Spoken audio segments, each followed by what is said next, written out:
Well, hi, everybody. Welcome to yet another episode of Frank's House of Fun Guitar Stuff. Well, I think it's fun. But apparently some of you think it might be fun for you too, because I recently posted a picture of my new Reverend Eastsider custom guitar with its synth pickup installed on it. And someone asked, "What's that thing?" And I said, "It's a synth pickup." And I said, "For all the wacky guitar synth stuff I do." To which a couple of people said, "Oh, show us demos of your wacky guitar stuff." And I thought, okay, and here we are. Now, my definition of wacky is stuff that is not typically what you'd see in the typical gigging scenario that I play in. So if you've heard of guitar synthesizers, you've probably heard of all the really weird sounds they can make, and they can make a lot of weird ones.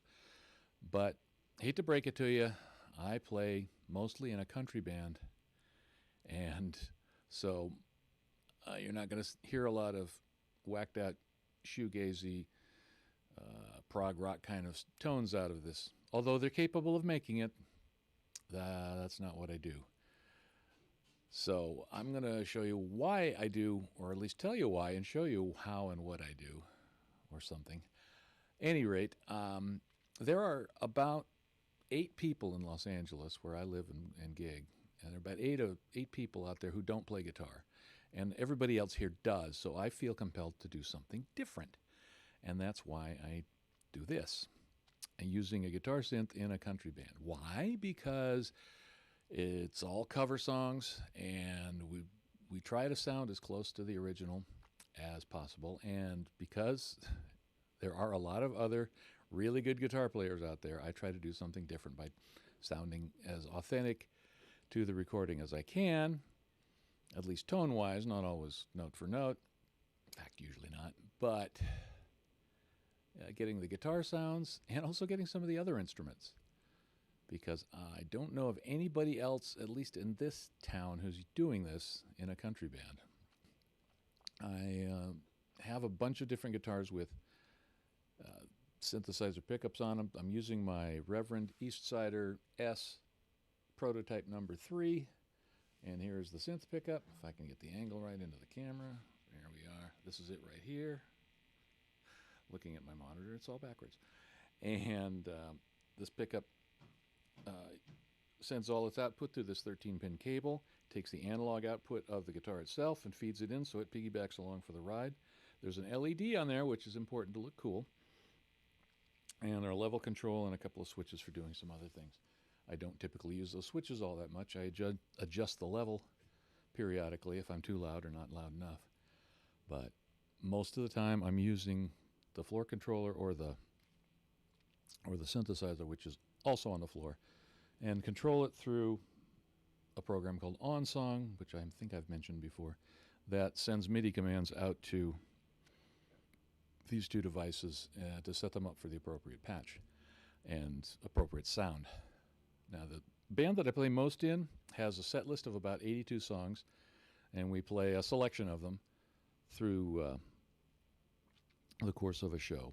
And so I have a patch set for every individual song, and I have OnSong set to just send a program change for those songs. And all I really do is call up that particular patch, set the level to right in the middle so I can bring it up or down as needed, and go from there. There are some other things we can do, like this Morningstar MC8 MIDI controller I use for controlling some of the effects, mostly just turning them on and off, like there's a boost, distortion if I want it, delay, chorus, missed it, try it again, chorus. It's good to wear hard shoes. I'm wearing sneakers, which isn't the best thing for hitting some of these buttons, and being that it's a country band, the nice pointy cowboy boots are real good for hitting these buttons correctly and hard enough. I also use these 2 buttons to scroll up and down in the lyrics on my iPad, because it'll send MIDI commands out and to the iPad as well as to these devices on the floor. And then for songs with tuning changes, I could turn the tuning on and off, so I can go in and out of drop D or open E if I'm going to do a slide part, and then take it back out, open E, throw the slide down, back in my pocket, and continue playing the song in standard tuning. And there are some really cool features of this Morningstar device. It has banks and banks of presets that you can jump through, and I've just barely touched some of them. So, yeah, where I want to be. Yeah, that is where I want to be. So, I'm not using it to its full potential, but it covers everything I need and then some, so we're good there. Now, let's talk about what kind of wacky synth stuff we can do. We'll start with an easy one. This is actually not that wacky. We're using the guitar's internal pickups, just like you would if you were plugging straight into an amp. And we can adjust the tone using the tone control. I can adjust the volume by fiddling with this knob. That'll make it louder, but it's usually right about where it needs to be when I call up the patch, and unless the room needs it louder or something like that, I don't typically have to adjust it. But for a typical country song,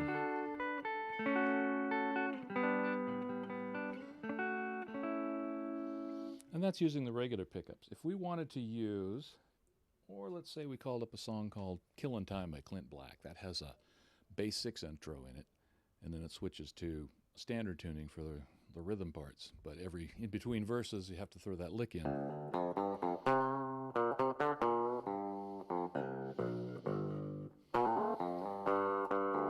And then hit a button. Switch to standard tuning.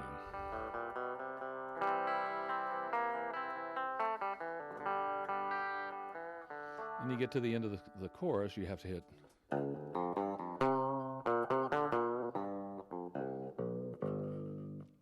So that's one way you can come in and out of up a different tuning, an altered tuning. Another altered tuning, another popular one, is the song Good Hearted Woman, because it starts in drop D and it goes to E. And unless you want to use some alternate fingerings when you go to E, which I never do because I'm lazy.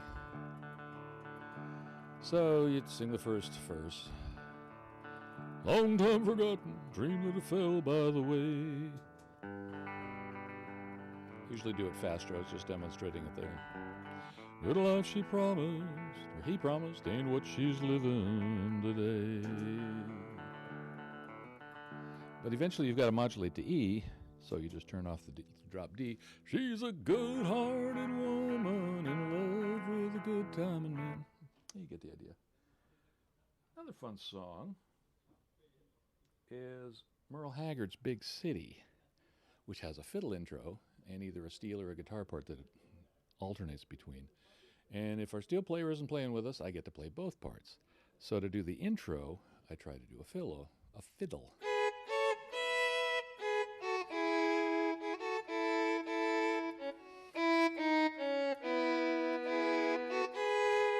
And then switch to a guitar part quickly.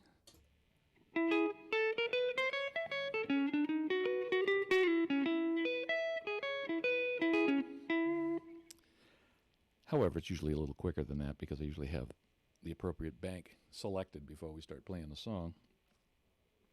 So as we're playing the intro or the solo in the middle,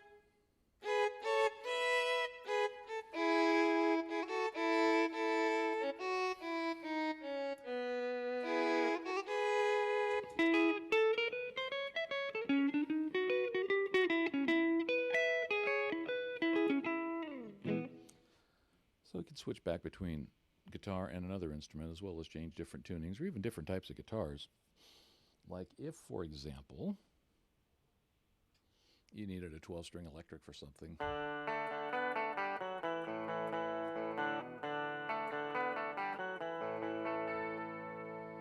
No, we don't typically play that song, but I didn't really want to play a Toby Keith song. So enough of that. And in addition to electric guitars, we also need to do acoustic guitars periodically. So I've got a patch for that.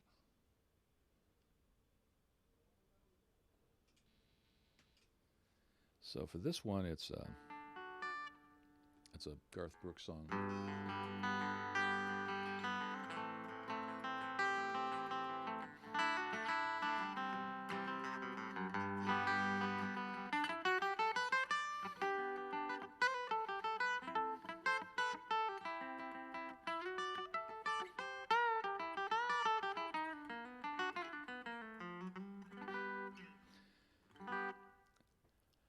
And if for some reason I need to be a 12 string, I have most of, if not all of my acoustic patches set up so this control button right here turns it into a 12 string.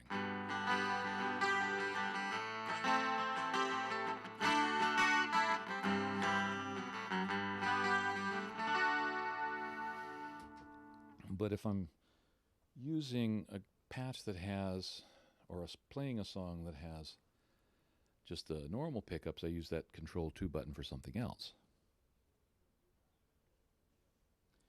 Now, there isn't a lot of call for a wah-wah pedal in country music, but if there ever is, usually it's punchlines when somebody tells a bad joke on stage. But it's there if I need it. And there are some songs which I have to do a multitude of parts, like All You Ever Do Is Bring Me Down by the Mavericks. Now, yes, there's an accordion in that, and the rhythm player generally plays the guitar lick on it, which is...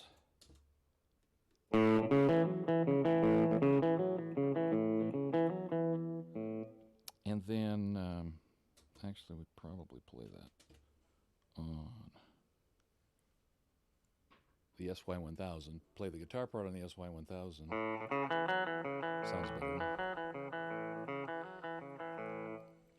And then, once he gets that going, then I switch over to the synth part.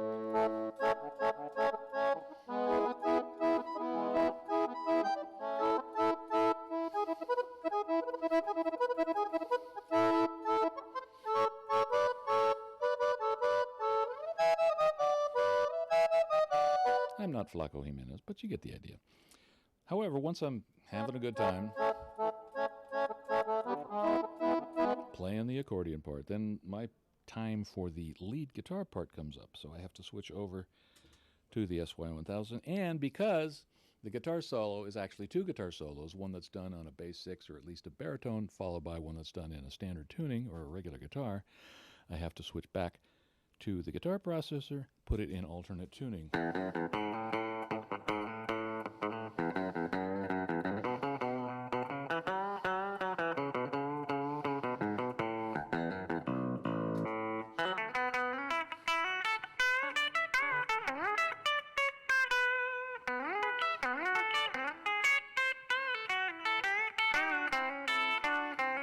Then quickly go back to accordion.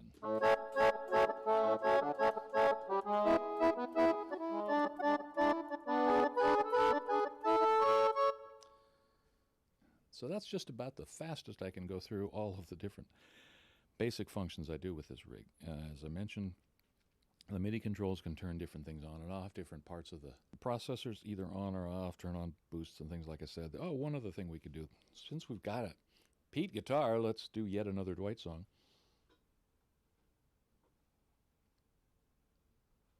Now, I don't know about you, but if you've ever had to play the solo in Fast as You start off with,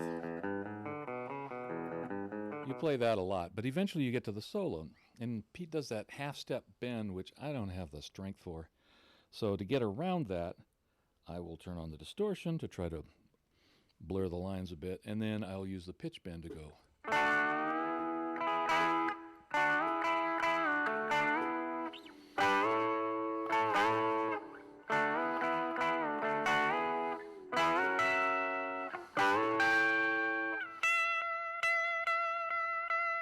But sometimes if I want to do something even differenter, then I will switch over to the synthesizer and use this other expression pedal to crossfade between the guitar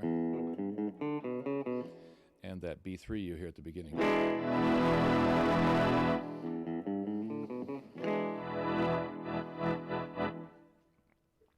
It doesn't go on for long. But I just have to be careful of where the expression pedal is in, because if I switch back from the organ to the guitar and I'm playing a whole step too low, well, that's my problem. So anyway, I think that pretty well covers it. Some of the other fun things you can do, like in the middle of one song, sometimes you have to go from one patch to another patch to another one. And I don't play this song very often in the band I'm in now, but I've played it a lot in the past. And if you ever have to do Copperhead Road, it's good to have that synth part in the beginning.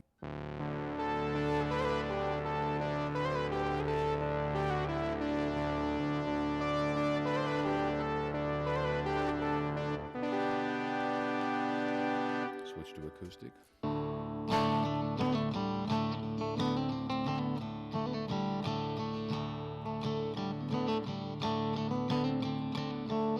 And then the end of the song.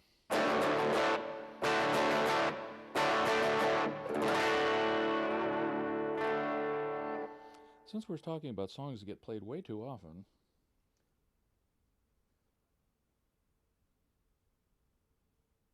that reminds me of another song that I get to play once in a rare while, like pretty much every show, because we have a group of regular fans who come to the show, and they want to hear somebody play this song. Let me make sure this is going to work. All right, so if I haven't given it away already, if they put enough money in the tip jar, we'll do Mustang Sally. And that's fine. You really play a standard guitar tone for the most of that song. However, when you get to the end of the line, you have to go.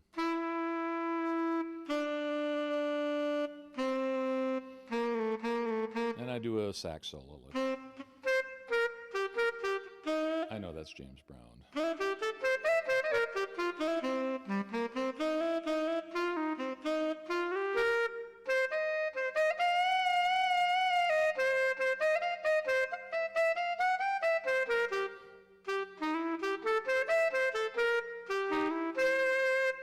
And then you get to the end of it, and I do something that sax players can't.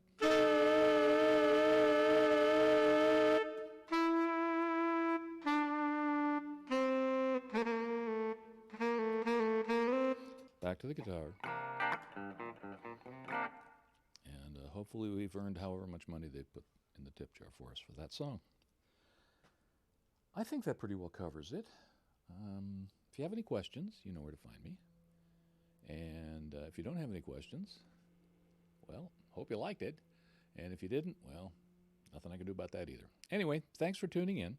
And this is how I do my wacky guitar stuff. All right, here is the rack portion of the rig. It's a 4U SKB fiberglass rack. I only really needed 3U for this particular rig, but I already had the case, so I went with the 4U. It's not that big anyway. And since I had a spare U, I took this Korg pitch black tuner, which I already had, and incorporated that. It gets its input from the guitar output of the guitar synthesizer, and that way I can tune if I'm in need and on some other part of the stage, other than in front of my pedal board, which also has a tuner on it, and I can retune from there. The guitar synthesizer slides out on the rack, so I can turn it on, usually pretty easily. There we go. And allows me to make any adjustments I need. Typically, the only adjustment I need is the output level, so I can match it to whatever the other pedal board is sounding like that day. And if I wanted, I can go to different patches to do whatever it is that I need to do. And also, I have a bunch of different guitars with the GK Synth or the different guitar synth pickups on them that I can change those to by going over here and just selecting which guitar I'm going to use it with. And typically I'm using it with my Eastsider S, the prototype number 3 that I got. And gig with pretty much all the time. And then around the back, I don't normally gig with it and on top of a rotating bar stool, but it sure makes it easier for the video. It's powered into this 3-outlet surge protector, which is dual locked up to the underside of the top of the rack. And there's only two things plugged into it: the power supply for the GK55, which I piggyback the power to the MIDI switcher, and what I call the output switcher, which is a little box that I made that's MIDI controlled, that switches the audio output that goes to the amp from either this guitar synth or the other guitar processor that's on the floorboard.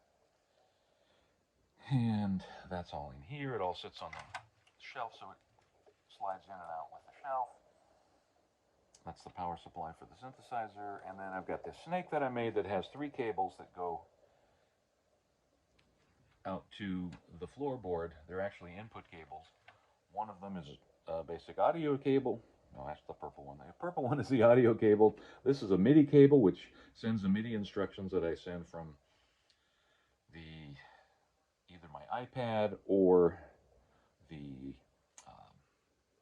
MIDI controller, the name of which is escaping me right now, but Morningstar, that's what it's called. The Morningstar MC8 MIDI controller, and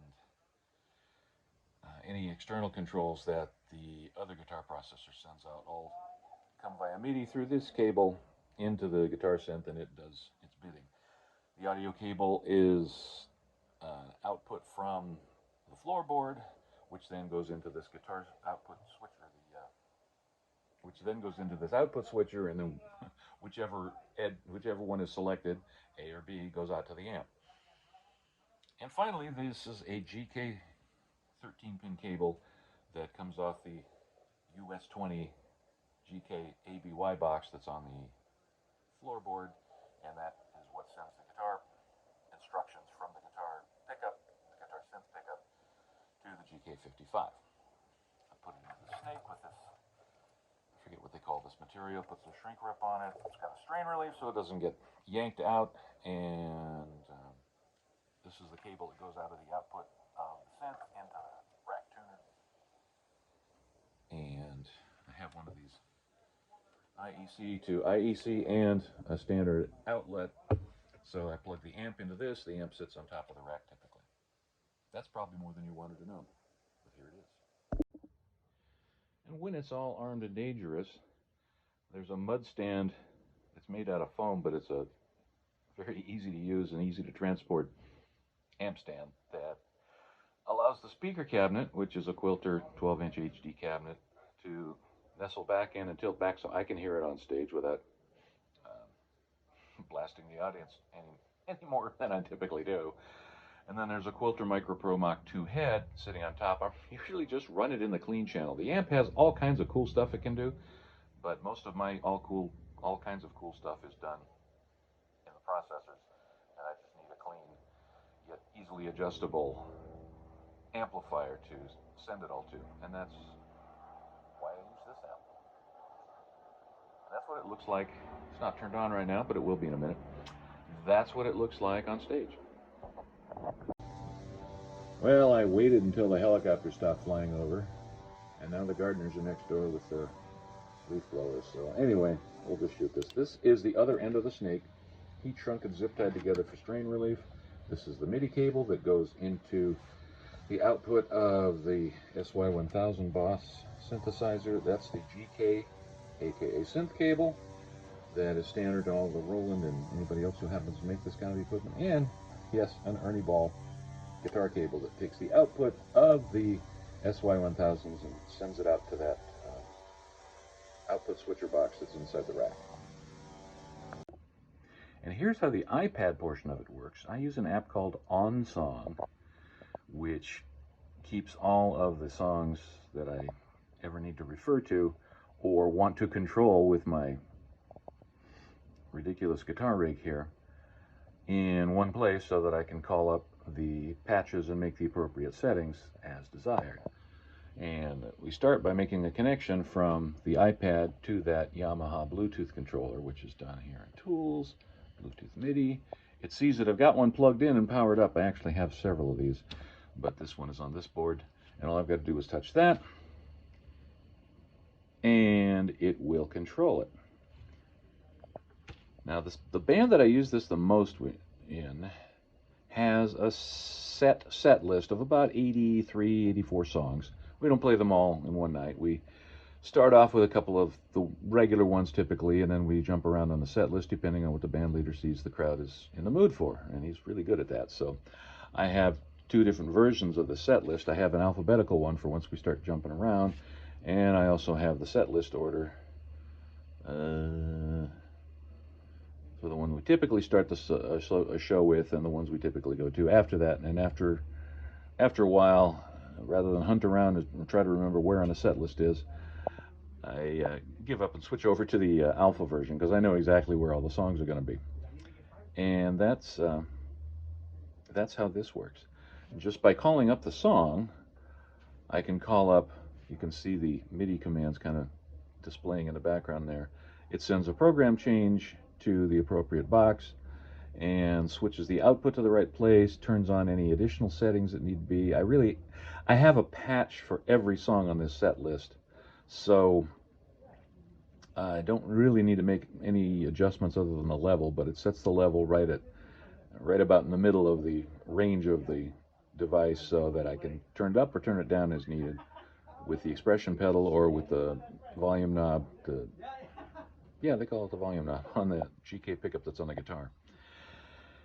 And if I need to make changes within a song, that's usually controllable by that Morningstar MC 8-foot switcher. Now here's the floorboard section of the rig. This is sitting on a pedal train Classic 2 or something like that. And in the upper left corner is a Nocturne Atomic Brain pedal. It's it's the secret of my tone, really. I just leave it on for anything guitar I'm going to do, and it just makes it sound better. And when I turn it off, I realize, oh, it's turned off, because you don't notice it when it's on, but you notice it when it's off. Next to that is the Roland US-20. It's essentially an ABY box for the guitar synth cables, and I usually leave it in this position at all times. And where both of them are on, because the outputs are switched by that MIDI control output switcher I have at the end of the audio chain.